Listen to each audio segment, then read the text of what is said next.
अमृतसर शहर पूर्वपदावर येण्यास सुरुवात झाली आहे। पर्यटक नसल्याने बाजारपेठेत मात्र शुकशुकाट पाहायला मिळाला।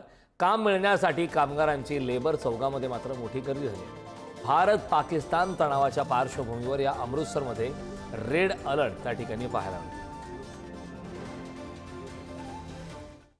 भारत पाक सीमेवर तणावाचं वातावरण असताना आजच्या दिवशी भारत आणि पाकिस्तान यांच्या प्रमुख अधिकाऱ्यांची बैठक पार पडणार आहे आणि या सगळ्या पार्श्वभूमीवर जर बघितलं तर मी सध्या अमृतसरमध्ये आहे आणि याच संपूर्ण बाजारपेठेचं जर दृश्य बघितलं तर या ठिकाणी बाजारपेठा ह्या ओस पडलेल्या आहेत।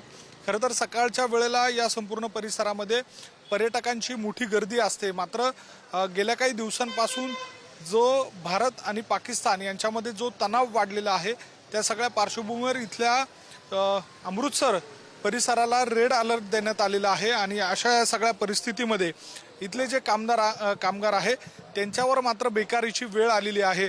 अशा या सगळ्या एकूण परिस्थितीमध्ये जर बघितलं तर हा संपूर्ण लेबर चौकचा परिसर आहे। या ठिकाणी मोठ्या प्रमाणात सकाळच्या वेळेला कामगार असतात आणि त्यांना वेगवेगळ्या ठिकाणी काम मिळावं अशा स्वरूपाची त्यांची अपेक्षा असते, मात्र एकूणच ही जी संपूर्ण परिस्थिती उद्भवलेली आहे त्या सगळ्या पार्श्वभूमीवर आपण जर बघितलं तर हे सगळे लेबर चौकामध्ये आहे, हे सगळे कामगार उभे असतात।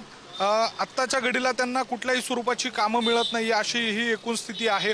अनेक दुकानं या ठिकाणी बंद आहे आणि अशा या सगळ्या एकूण परिस्थितीमध्ये जर बघितलं तर या बाजारपेठा बंद असल्यामुळे पर्यटक या ठिकाणी न आल्यामुळे एकूणच या ज्या सगळ्या कामगारांना आहे त्या या ठिकाणी बेकारीची वेळ आलेली आहे आणि अमृतसर या संपूर्ण परिसरामध्ये असलेल्या ज्या बाजारपेठा आहे त्या अद्यापही मात्र सुरळीत झालेल्या नाही आहेत।